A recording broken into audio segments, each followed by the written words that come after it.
organizing an event.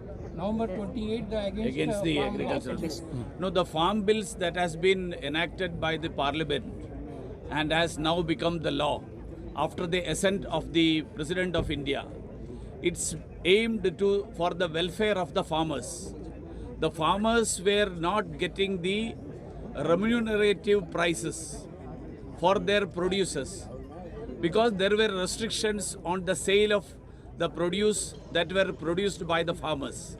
Now they have been given the freedom to sell their produce in anywhere they like. So it will give them better remunerative prices. Now the thing is, we are producing what is required for us, but ultimately the farmers are not benefiting out of that. This will be beneficial for the farmers, and I don't know why Congress is protesting against that, because the leader of Congress, he is a member of parliament from Kerala.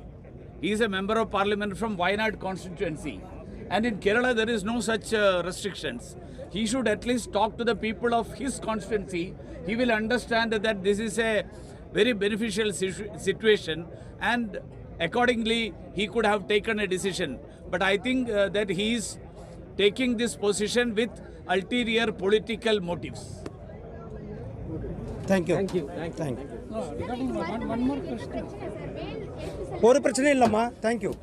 No, one more question. Bharat माता की Government is pressurizing against Pinarayi Vijayan. Nobody is pressurizing. See, any inquiry that is going on in Kerala by the Enforcement Directorate, that is as per the law of the land. There is no pressure, no direction from the government of India. Government is not intervening in any of the investigations. The investigating agencies are independent authorities.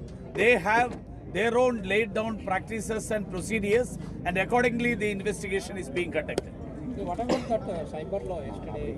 No, the law that has been the new act, amendment of the Police Act, it's a draconian act which is supposed to suppress the media, suppress freedom of expression, and suppress the democratic rights of the citizens of this country.